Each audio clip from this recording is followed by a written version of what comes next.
നമസ്കാരം. ഇറാൻ സംഘർഷം 7-ാം ദിവസത്തിലേക്ക് കടന്നതും ബ്രന്റ് ക്രൂഡിൻ്റെ വിലയിലുണ്ടായ വർധനവും ഫോറിൻ ഇൻസ്റ്റിറ്റ്യൂഷണൽ ഇൻവെസ്റ്റേഴ്സിൻ്റെ സെല്ലിങ്ങുമാണ് ഇന്നും ഇന്ത്യൻ മാർക്കറ്റിൽ ഇൻവെസ്റ്റേഴ്സിനെ പ്രോഫിറ്റ് ബുക്കിങ്ങിന് പ്രേരിപ്പിച്ചത്. ഇന്ന് ഇൻഡെക്സ് 1%-ലേറെ ഇടിയുകയും ചെയ്തു. നിഫ്റ്റി 24,500-ന് താഴെ 24,450-നടുത്ത് ക്ലോസിംഗ് നൽകി. മിഡ് ക്യാപ് സ്മോൾ ക്യാപ് സെഗ്മെൻറ്റുകളിൽ സെല്ലിംഗ് പ്രഷർ പ്രകടമായിരുന്നു. BSE മിഡ് ക്യാപ് ഇൻഡെക്സ് 0.67% ഇടിഞ്ഞപ്പോൾ സ്മോൾ ക്യാപ് ഇൻഡെക്സ് 0.22% ഇടിയുകയാണ് ചെയ്തത്. കഴിഞ്ഞ ദിവസം മാർക്കറ്റിൽ വന്നത് വെറുമൊരു ഷോർട്ട് കവറിംഗ് റാലിയാണെന്നുള്ള കൺഫർമേഷനാണ് ഇന്ന് മാർക്കറ്റ് നൽകിയത്.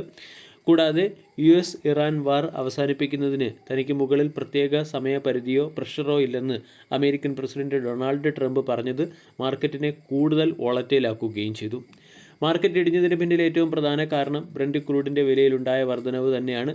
ബ്രന്റ് ക്രൂഡിൻ്റെ വില $85 പെർ ബാരൽ എന്ന ലെവലിലേക്ക് എത്തിയിട്ടുണ്ട്. ക്രൂഡിൻ്റെ വിലയിൽ വരുന്ന മാറ്റം, അതായത് ബ്രന്റ് ക്രൂഡിൻ്റെ വിലയിൽ വരുന്ന ഓരോ ഡോളറിൻ്റെ വർധനവും ഇന്ത്യക്ക് മുകളിൽ 16,000 കോടി രൂപയുടെ അധിക ബാധ്യതയാണ് സൃഷ്ടിക്കുന്നത്. ഇത് ഇന്ത്യയുടെ ഫിസിക്കൽ ഹെൽത്തിനെയും ഇൻഫ്ലേഷൻ ട്രജക്ടറിയെയും മോണിറ്ററി ഈസിംഗ് സൈക്കിളിനെയുമൊക്കെ പ്രതികൂലമായി ബാധിക്കും എന്ന് പ്രമുഖ ബ്രോക്കേജ് ഫിമായ മോർഗൻ സ്റ്റാൻലിയുടെ റിപ്പോർട്ടിൽ പറയുന്നുണ്ട്. ഇതിൻ്റെ പശ്ചാത്തലത്തിൽ മോർഗൻ സ്റ്റാൻലി ഇന്ത്യൻ സ്റ്റോക്ക് മാർക്കറ്റിനെ ഡൗൺഗ്രേഡ് ചെയ്യുകയും ഈക്വൽ വെയ്റ്റ് എന്ന റേറ്റിംഗ് നൽകുകയും ചെയ്തിട്ടുണ്ട്.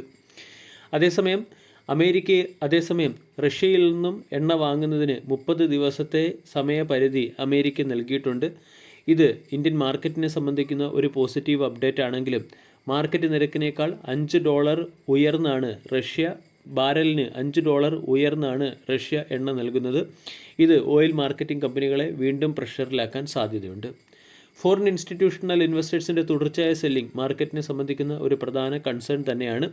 ഇന്ന് FIS 6,000 കോടി രൂപയുടെ സെല്ലിംഗ് നടത്തിയപ്പോൾ ഡൊമസ്റ്റിക് ഇൻസ്റ്റിറ്റ്യൂഷണൽ ഇൻവെസ്റ്റർ 7,000 കോടി രൂപയുടെ ബൈയിങ് നടത്തി. കഴിഞ്ഞ 3 ദിവസം കൊണ്ട് FIS 15,800 കോടി രൂപയുടെ സെല്ലിംഗ് ആണ് ഇന്ത്യൻ മാർക്കറ്റിൽ നടത്തിയത്. കഴിഞ്ഞ 9 ട്രേഡിംഗ് സെഷനിലും ഫോറിൻ ഇൻസ്റ്റിറ്റ്യൂഷണൽ ഇൻവെസ്റ്റർ ഇന്ത്യൻ മാർക്കറ്റിൽ നെറ്റ് സെല്ലറായി തുടരുകയും ചെയ്യുന്നു. ഇത് മാർക്കറ്റിനെ സംബന്ധിക്കുന്ന ഒരു പ്രധാന കൺസേണായി മാറിയിട്ടുണ്ട്. ഇതുകൂടാതെ ബാങ്കിങ് ആൻഡ് ഫിനാൻസ് സെക്ടറിലും സെല്ലിംഗ് ആരംഭിച്ചു കഴിഞ്ഞു. ഇന്ന് പ്രമുഖ സ്റ്റോക്കുകളായ ICICI bank, HDFC bank, SBI തുടങ്ങിയ സ്റ്റോക്കുകളൊക്കെ 2%-ലേറെ ഇടിഞ്ഞു. PSU ബാങ്കിംഗ് സെക്ടറിലെ സ്റ്റോക്കുകളിലും സെല്ലിംഗ് പ്രഷർ പ്രകടമായിരുന്നു. മാർക്കറ്റിനെ സംബന്ധിച്ചിടത്തോളം ഇനി 24,250 പ്രധാന സപ്പോർട്ടായി പ്രവർത്തിക്കുക. 24,500, 24,650 തുടങ്ങിയ സോണുകൾ റെസിസ്റ്റൻസായി പ്രവർത്തിക്കും. 24,250, 24,150 തുടങ്ങിയ സോണുകളായിരിക്കും മാർക്കറ്റിൻ്റെ ഇനി പ്രധാന സപ്പോർട്ടായി പ്രവർത്തിക്കുക. മിഡിൽ ഈസ്റ്റ് സംഘർഷത്തിൽ അയവ് വരാത്ത സാഹചര്യത്തിൽ ഡിഫൻസ് സെക്ടറിലെ സ്റ്റോക്കുകൾക്ക് ഇനിയും ഓപ്പർച്യൂണിറ്റി ഉണ്ട് എന്നുള്ള സൂചനയാണ് ഇന്ന് ഡിഫൻസ് ഇൻഡെക്സ് നൽകിയത്. നിഫ്റ്റി ഡിഫൻസ് ഇൻഡെക്സ് ഇന്ന് ഇൻട്രാഡേയിൽ 3%-ഓളം ഉയരുകയും ഡിഫൻസ് സെക്ടറിലെ 18 സ്റ്റോക്കുകളിൽ 17 സ്റ്റോക്കുകളും പോസിറ്റീവ് സൈഡിൽ ക്ലോസിംഗ് നൽകുകയും ചെയ്തു.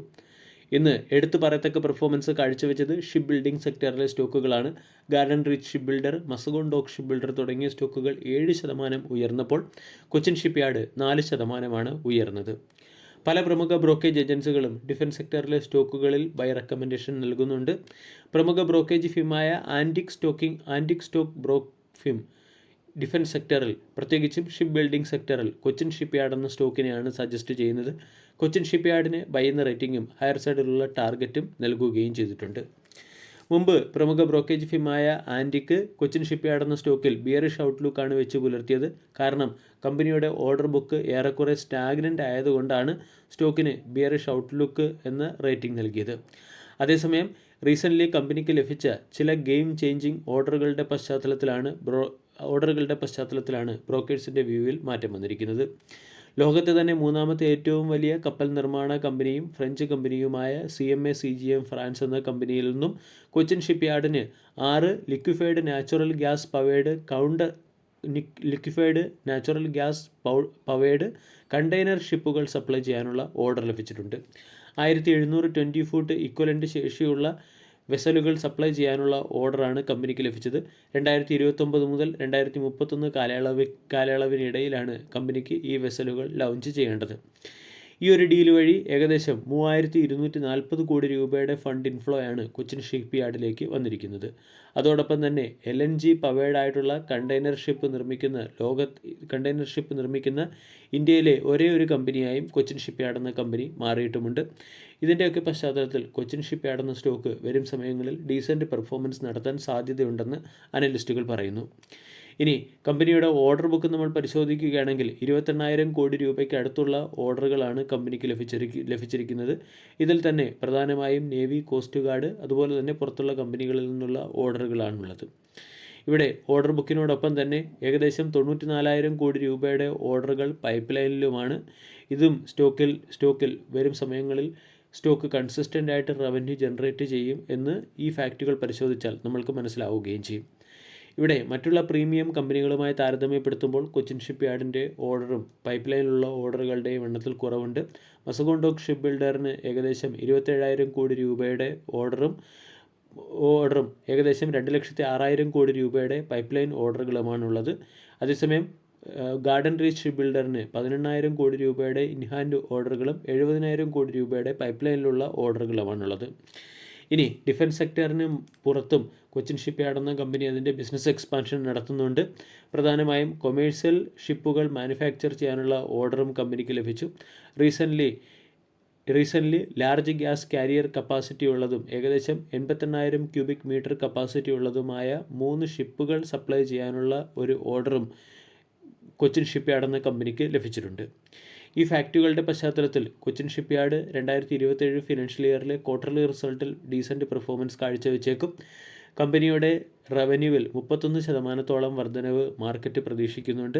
അതുപോലെ തന്നെ profit after tax 59% year on ഇയറിൽ ഉയരാൻ സാധ്യതയുണ്ടെന്നും കമ്പനിയുടെ എസ്റ്റിമേറ്റ് എബിറ്റയിൽ തന്നെ 21%-അടുത്തുള്ള വർധനവ് നമ്മൾക്ക് പ്രതീക്ഷിക്കുകയും ചെയ്യാം. ഈ ഫാക്റ്റുകളുടെ പശ്ചാത്തലത്തിലാണ് കൊച്ചിൻ ഷിപ്പ് യാർഡ് എന്ന സ്റ്റോക്കിനെ ഒട്ടുമിക്ക ബ്രോക്കേജ് ഏജൻസികളും സജസ്റ്റ് ചെയ്യുന്നത്. വീഡിയോ എല്ലാവർക്കും ഇഷ്ടമായി എന്ന് വിശ്വസിക്കുന്നു. താങ്ക്